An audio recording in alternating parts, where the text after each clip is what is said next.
Negotiation satari nakalani maki marakti yanaba kiyama porakle haidam laga USA ki maiki ki hausa Irani mafum kiyam da aduki mati kiyam na tamtiba strike kiyama chataraktuna achauba mang takpa ama thorakpadagi Irani maiki ki shu chamanaba mong ama khakta pakum piraktuna hausa US amasung Iran yoiba landfam masi MOU ama sign tawna dringai ceasefire ama poraktrigai gi oiba ahanbagi oiba film aduda yawshilakpagum tawrare Another video of the Ramada Bukana Taramok Churi. Malay Masibusin Matuna, Adukimatic Yamna Chow, but taking Piriba energy market Amazon global economy, the Adukimatic Yamna Chow, taking Fridiba. US Amazon Iran, you in a lady, Lushin Manai, land from Asina. July Yoiba Shaken, Yoxelak Yoiba Mata Masida, Hongakliba and over Mayonasi, Yoiba Matanga, Amukuni Ying Minasi. US amasung Iran haiba country ini sina MOU ama sign tawna duna mifam kiyama pangtuklaba matung da nakal ani maki marakta yanaba condition kiyama purakraba matung asida nahuna na yamna fresh oiba mong ama khakta hauzik nauna lakliba military confrontation asigi khwaidi maru oiba hawrokfam asi hauzik US amasung Iran yoina chathariba negotiation asida su Achauba issue amoina makatana wari asi peace kilometer changsilu yadriba Strait of Hormuz ki oiba crisis asini hauji Iran gi maikei Strait of Hormuz asi hanagumna free oina open da thadu u haibasi yadri US gi maikei gi masibu free oina thadriba makai loshinba yaroi haibi gi oiba condition asidani haukiba July tang 13 amasung 12 gi oiba numit asida Iran gi maikei Strait of Hormuz da lakpa Cyprus plague vessel amada Makoina haibu wafam sing the inde Makoina chatlu haiduna pidi balambising aduda chatte haibagi waibu wafamda etek chatarak badagi haidiba jahas aduda yamna chawna amang ata thokiba chatarkiba etek aduna maram oiduna jahas aduda yawkiba miyoi kyama asok apan nankibagi oiba thodok sing leidi aduga khwaidagi yamna chawba issue ama haiba taragadi mamangda thokriba film aduga yamna manaba bung ama khakta haidiba jahas aduda yawrakhiba Indian miyoi ama hauzik forward thiba fangdana leidi haibagi oiba report sing leidi IRCC gi maikei makoina piriba lambi aduda chatlu yade haibagi oiba wafam adudagi hauraga jahas amada etek chataba haibasi hauji US gi maikei Strait of Hormuz asi hangdukle haijaba taragashu ngasi maksu Iran hairiba country asi gi oina Strait of Hormuz da makoi oina leiriba leverage asi pithokningdabagi oiba amasung Strait of Hormuz gi oiba control asi surrender tawdri haibadugi oiba chapchaba mek sengba khudam ama oiri madugi pakhum oina USA hairiba country asi gi maikei aduki matik yamna chawba military gi oiba operation ama khakta even Iran ki capital oiriba Tehran gi oiba mafam fawa yauduna maruina southern thangba saru asida target tawduna Iran gi military installation kaya amada drone missile amasung airstrike kaya ama chathaduna yamna chawba attack kaya ama chathakre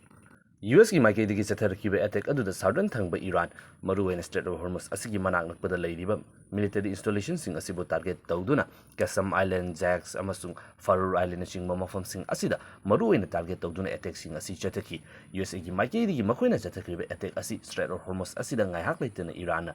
ayat apan piriba asibu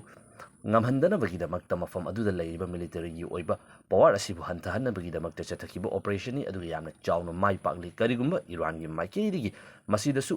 hanthadaba taragadi madudagi hena tamthiba mong amakhakta attack chathanabagi damakta misal chamngarot sem saduna leire haibu wafam asi fongdokli USA gi maikei digi chathakiba attack adugi pakumoina amuk Iran gi leiriba military gi maikei digi Kuwait Bahrain Oman, Jordan na chingba mafam sing asida leiriba US ki military base sing asibu target tawduna misal amasung drone attack chatharakriba attack aduda military gi installation khakta nattana oil amasung atopa energy gi oiba sector sing asida su target tawi haibagi oiba report sing di hauzik thorakli chapchana madugi oiba evidence phangdaba taragashu nakan kayama gi maikei di claim tawnarakli aduga Iran gi maikei di chatharakhiba attack aduda US na hauzik Iran da chathariba attack aduda sijinnabani haiba US gi oiba missile defense system fawba neutralize tawi haibagi oiba claim kayama leiri hauzik US amasung Iran country inisigi maikei gi amana amada chathariba attack asida yamna chawba chaitheng sing fangba uri US gi maikei gi chatharkiba attack aduda Iran gi oina leiriba military gi oiba installation kayama amasung Iran gi oina leiriba crude oil amasung natural gas sing thambagi oiba factory da yamna chawba amang ata thokpagi oiba video amasung photo gi oiba evidence kayama thorakli nakalamoromda US gi oina leiriba military racing asidasu chaitheng kayama fangbagi oiba thawong adu uri isam samna hairaga nakal ani makki maikei digi chathanaliba attack asida amana amada yamna chawba damage sing pinari haukiba tang taruk amasung taret ki oiba matam asida Iran gi maikei digi MOU ama sign ꯇꯧꯅꯈ꯭ꯔꯕ ꯑꯃꯁꯨꯡ ꯄꯤꯁꯀꯤ ꯑꯣꯏꯕ agreement ꯀꯌꯥ ꯑꯃꯗ ꯋꯥꯐꯝ ꯀꯌꯥ ꯑꯃ ꯈꯟꯅ ꯅꯩꯅꯈ꯭ꯔꯕ ꯃꯇꯨꯡꯗ ꯅꯍꯧꯅꯅ straight of ꯍꯣꯔꯃꯨꯖ ꯑꯁꯤꯗ ꯖꯍꯥꯖ ꯀꯌꯥ ꯑꯃꯗ ꯑꯦꯇꯦꯛ ꯆꯠꯊꯔꯛꯄꯒꯤ ꯑꯣꯏꯕ ꯊꯧꯗꯣꯛ ꯑꯗꯨꯗ US ꯄ꯭ꯔꯦꯁꯤꯗꯦꯟ ꯗꯣꯅꯥꯜꯗ ꯇ꯭ꯔꯝꯞꯀꯤ ꯃꯥꯏꯀꯩꯗꯒꯤ ꯌꯥꯅꯈꯤꯕ ꯁꯤꯁꯐꯥꯌꯔꯒꯤ ꯑꯣꯏꯕ ꯑꯦꯒ꯭ꯔꯤꯃꯦꯟ ꯑꯗꯨ ꯃꯇꯝ ꯂꯣꯏꯈ꯭ꯔꯦ ꯍꯥꯏꯕꯒꯤ ꯑꯣꯏꯕ ꯋꯥꯐꯝ ꯐꯥꯎꯕ ꯐꯣꯡꯗꯣꯛꯇꯨꯅ ꯑꯀꯟꯕ ꯋꯥꯔꯅꯤꯡ ꯄꯤꯈꯤꯕ ꯂꯩꯈ꯭ꯔꯦ꯫ ꯃꯗꯨꯒꯤ ꯃꯇꯨꯡꯗ ꯍꯧꯖꯤꯛ ꯅꯧꯅ ꯑꯣꯏꯔꯛꯂꯤꯕ ꯐꯤꯚꯝ ꯑꯁꯤꯗ ꯂꯥꯟꯐꯝ ꯑꯁꯤ ꯇꯁꯦꯡꯅꯃꯛ ꯂꯣꯏꯁꯤꯟꯕ ꯉꯝꯒꯗ꯭ꯔꯥ ꯅꯠꯇ꯭ꯔꯒꯅ ꯍꯥꯟꯅꯒꯤ ꯑꯣꯏꯕ ꯐꯤꯚꯝ ꯑꯗꯨꯗ ꯑꯃꯨꯛ ꯂꯥꯛꯇꯨꯅ ꯃꯃꯥꯡꯒꯤ ꯑꯣꯏꯕ ꯃꯑꯣꯡ ꯑꯃꯈꯛꯇ ꯑꯣꯄꯟ ꯑꯣꯏꯕ ꯋꯥꯔ ꯑꯃꯗ ꯊꯦꯡꯅꯔꯕ ꯃꯇꯨꯡꯗ ꯑꯃꯅ ꯑꯃꯗ ꯉꯥꯝꯊꯣꯛꯅꯔꯕ ꯃꯇꯨꯡꯗ ꯂꯥꯟꯐꯝ ꯑꯁꯤ ꯂꯣꯏꯒꯗ꯭ꯔꯥ ꯍꯥꯏꯕꯒꯤ ꯑꯣꯏꯕ ꯋꯥꯐꯝ ꯑꯗꯨꯗ ꯂꯥꯛꯂꯤ꯫ ꯍꯧꯖꯤꯛ ꯂꯩꯔꯤꯕ ꯂꯥꯟꯐꯝ ꯑꯁꯤꯗ US ꯑꯃꯁꯨꯡ ꯏꯔꯥꯟꯒꯤ ꯃꯥꯏꯀꯩꯗꯒꯤ ꯋꯥꯐꯝ ꯀꯌꯥ ꯑꯃꯗ ꯌꯥꯅꯕ ꯄꯣꯔꯛꯄ ꯁꯤꯁꯐꯥꯌꯔ ꯄꯣꯔꯛꯄ ꯇꯥꯔꯒꯁꯨ ꯂꯥꯟꯐꯝ ꯑꯁꯤ ꯂꯣꯏꯁꯤꯟꯕ ꯉꯝꯗꯅ ꯔꯤꯄꯤꯇꯦꯗ ꯁꯥꯏꯀꯜ ꯑꯃꯗ ꯑꯗꯨꯃꯛ ꯎꯪꯗꯅ ꯂꯩꯔꯤꯕ ꯑꯁꯤꯗ ꯍꯧꯖꯤꯛ ꯏꯔꯥꯟꯒꯤ ꯑꯣꯏꯅ ꯂꯩꯔꯤꯕ ꯃꯤꯂꯤꯇꯔꯤꯒꯤ ꯅꯠꯇ꯭ꯔꯒꯅ ꯃꯈꯣꯏꯒꯤ ꯑꯣꯏꯅ ꯂꯩꯔꯤꯕ ꯒꯣꯕꯔꯃꯦꯟꯠꯀꯤ ꯑꯣꯏꯕ ꯁ꯭ꯇ꯭ꯔꯛꯆꯔ ꯑꯁꯤꯗꯁꯨ ꯌꯥꯝꯅ ꯃꯔꯨꯑꯣꯏꯕ ꯏꯁꯨ ꯑꯃꯈꯛ ꯂꯩꯔꯤ, ꯃꯗꯨꯗꯤ ꯏꯔꯥꯟ ꯍꯥꯏꯔꯤꯕ ꯀꯟꯇ꯭ꯔꯤ ꯑꯁꯤꯅ ꯅꯣꯡꯃ ꯅꯠꯇ꯭ꯔꯒ ꯅꯣꯡꯃꯗꯤ USAꯒ ꯂꯥꯟ ꯑꯁꯤ ꯁꯣꯛꯅꯔꯅꯤ ꯍꯥꯏꯕꯒꯤ ꯑꯣꯏꯕ ꯋꯥꯐꯝ ꯑꯁꯤ ꯈꯪꯕꯗꯒꯤ ꯃꯃꯥꯡꯗ ꯂꯩꯔꯝꯂꯤꯕ ꯑꯌꯇꯣꯂꯥ ꯑꯂꯤ ꯈꯥꯃꯦꯅꯤꯒꯤ ꯑꯣꯏꯕ ꯃꯇꯝ ꯑꯁꯤꯗ ꯏꯔꯥꯟꯒꯤ ꯑꯣꯏꯅ ꯂꯩꯔꯤꯕ ꯃꯤꯂꯤꯇꯔꯤ ꯑꯁꯤꯕꯨ ꯗꯤꯁꯦꯟꯇ꯭ꯔꯦꯂꯥꯏꯖ ꯑꯣꯏꯕ ꯁꯤꯁꯇꯦꯝ ꯑꯃꯈꯛꯇ ꯆꯥꯏꯊꯣꯛꯇꯨꯅ ꯊꯝꯂꯝꯂꯦ꯫ ꯃꯔꯝ ꯑꯗꯨꯅ ꯀꯔꯤꯒꯨꯝꯕ ꯏꯔꯥꯟ ꯍꯥꯏꯔꯤꯕ ꯀꯟꯇ꯭ꯔꯤ ꯑꯁꯤꯗ ꯃꯈꯣꯏꯗ ꯊ꯭ꯔꯦꯠ ꯂꯩꯔꯦ, ꯑꯦꯇꯦꯛ ꯆꯠꯊꯔꯛꯂꯦ ꯍꯥꯏꯕ ꯇꯥꯔꯒꯗꯤ ꯃꯈꯣꯏꯒꯤ ꯃꯥꯏꯀꯩꯗꯒꯤ ꯍꯥꯌꯔ ꯑꯣꯊꯣꯔꯤꯇꯤ ꯁꯦꯟꯇ꯭ꯔꯦꯜ ꯀꯃꯥꯟꯗꯒꯤ ꯑꯌꯥꯕ ꯂꯧꯗꯕ ꯇꯥꯔꯒꯁꯨ ꯃꯈꯣꯏꯅ ꯑꯗꯨꯃꯛ ꯑꯦꯇꯦꯛ ꯆꯠꯊꯕ ꯌꯥꯕꯒꯤ ꯑꯣꯏꯕ ꯌꯥꯝꯅ ꯆꯥꯎꯕ ꯅꯤꯡꯇꯝꯕ ꯑꯃ ꯐꯪꯗꯨꯅ ꯂꯩꯈ꯭ꯔꯦ꯫ ꯍꯧꯖꯤꯛ ꯁ꯭ꯇ꯭ꯔꯦꯠ ꯑꯣꯐ ꯍꯣꯔꯃꯨꯖꯀꯤ ꯑꯣꯏꯅ ꯂꯩꯔꯤꯕ ꯏꯁꯨ ꯑꯁꯤꯗꯁꯨ ꯍꯧꯖꯤꯛ ꯂꯩꯔꯤꯕ ꯂꯥꯟꯐꯝ ꯑꯁꯤꯗ USꯇ ꯁꯦꯔꯦꯟꯗꯔ ꯇꯧꯕ ꯌꯥꯔꯣꯏ, ꯂꯥꯟꯐꯝ ꯑꯁꯤ ꯁꯣꯛꯅꯒꯅꯤ ꯍꯥꯏꯗꯨꯅ ꯈꯟꯗꯨꯅ ꯂꯩꯕ IRGCꯒꯤ ꯒ꯭ꯔꯨꯞ ꯑꯃꯒꯤ ꯃꯥꯏꯀꯩꯗꯒꯤ ꯀꯟꯇ꯭ꯔꯣꯜ ꯇꯧꯁꯤꯟꯗꯨꯅ ꯑꯦꯇꯦꯛ ꯆꯠꯊꯕꯅꯤ ꯍꯥꯏꯕꯒꯤ ꯑꯣꯏꯕ ꯋꯥꯐꯝꯁꯤꯡ ꯂꯩꯔꯤ꯫ ꯑꯗꯨꯒ ꯃꯁꯤꯗ ꯑꯃꯨꯛ ꯂꯨꯔꯤꯕ ꯑꯁꯤꯅ ꯏꯔꯥꯟ ꯑꯃꯁꯨꯡ USAꯅ ꯆꯠꯊꯔꯤꯕ ꯅꯦꯒꯣꯁꯤꯌꯦꯁꯟ ꯑꯁꯤꯗ ꯏꯔꯥꯟ ꯍꯥꯏꯔꯤꯕ ꯀꯟꯇ꯭ꯔꯤ ꯑꯁꯤꯒꯤ ꯑꯣꯏꯅꯗꯤ ꯅꯦꯒꯣꯁꯤꯌꯦꯁꯟ ꯆꯠꯊꯔꯤꯕ ꯄ꯭ꯔꯦꯁꯤꯗꯦꯟ ꯑꯣꯏꯒꯦꯔꯥ, ꯄꯥꯔꯂꯤꯌꯥꯃꯦꯟꯇꯔꯤꯒꯤ ꯁꯦꯀ꯭ꯔꯦꯇꯔꯤ ꯑꯣꯏꯒꯦꯔꯥ, ꯐꯣꯔꯦꯟ ꯃꯤꯅꯤꯁꯇꯔ ꯑꯣꯏꯒꯦꯔꯥ, ꯍꯥꯏꯔꯤꯕ ꯃꯤꯄꯨꯝ ꯈꯨꯗꯤꯡꯃꯛ ꯑꯁꯤꯒꯤ ꯃꯥꯏꯀꯩꯗꯒꯤ USAꯒ ꯅꯦꯒꯣꯁꯤꯌꯦꯁꯟ ꯆꯠꯊꯕ ꯇꯥꯔꯒꯁꯨ ꯐꯥꯏꯅꯦꯜ ꯗꯤꯁꯤꯖꯟꯗꯨꯗꯤ ꯃꯈꯣꯏꯒꯤ ꯁꯨꯄ꯭ꯔꯤꯝ ꯂꯤꯗꯔ ꯃꯣꯁꯇꯥꯐꯥ ꯈꯥꯃꯦꯅꯤ ꯑꯁꯤꯒꯤ ꯃꯥꯏꯀꯩꯗꯒꯤ ꯂꯧꯒꯗꯧꯔꯤꯕꯅꯤ꯫ ꯑꯗꯨꯅ USAꯒꯤ ꯃꯥꯏꯀꯩꯗꯒꯤ ꯆꯠꯊꯔꯤꯕ ꯅꯦꯒꯣꯁꯤꯌꯦꯁꯟ ꯑꯁꯤꯕꯨ ꯏꯔꯥꯏ ꯂꯥꯏꯅ ꯑꯣꯚꯔꯇꯔꯟ ꯇꯧꯕ ꯌꯥꯕꯒꯤ ꯑꯣꯏꯕ ꯄꯋꯥꯔ ꯑꯃꯗ ꯂꯩꯕꯅ ꯃꯔꯝ ꯑꯣꯏꯗꯨꯅ ꯆꯠꯊꯔꯤꯕ ꯅꯦꯒꯣꯁꯤꯌꯦꯁꯟ ꯑꯁꯤ ꯕ꯭ꯂꯥꯏꯟꯗ ꯆꯪꯁꯤꯜꯂꯕ꯭ꯔꯥ ꯍꯥꯏꯕꯒꯤ ꯑꯣꯏꯕ ꯋꯥꯍꯪ ꯀꯌꯥ ꯑꯃ ꯍꯧꯖꯤꯛ ꯑꯦꯛꯁꯄꯔꯠ ꯀꯌꯥ ꯑꯃꯒꯤ ꯃꯥꯏꯀꯩꯗꯒꯤ ꯍꯪꯅꯔꯛꯂꯤꯕꯅꯤ꯫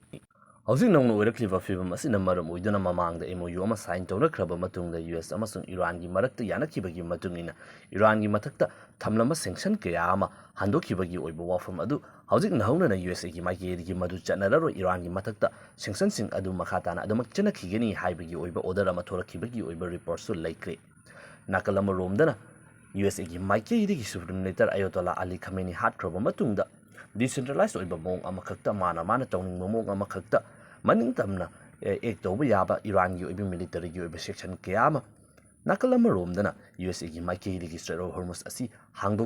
ꯍꯥꯡꯗꯣꯛꯇꯨꯅ ꯊꯝꯂꯤ ꯍꯥꯏꯕꯒꯤ ꯑꯣꯏꯕ ꯋꯥꯐꯝ ꯑꯁꯤꯗ ꯅꯥꯀꯜ ꯑꯅꯤꯃꯛꯀꯤ ꯃꯥꯏꯀꯩꯗꯒꯤ ꯁ꯭ꯇ꯭ꯔꯦꯠ ꯑꯣꯐ ꯍꯣꯔꯃꯨꯖ ꯃꯨꯟꯅꯕꯒꯤ ꯑꯣꯏꯕ ꯑꯆꯧꯕ ꯂꯥꯟꯐꯝ ꯃꯔꯛ ꯑꯁꯤꯗ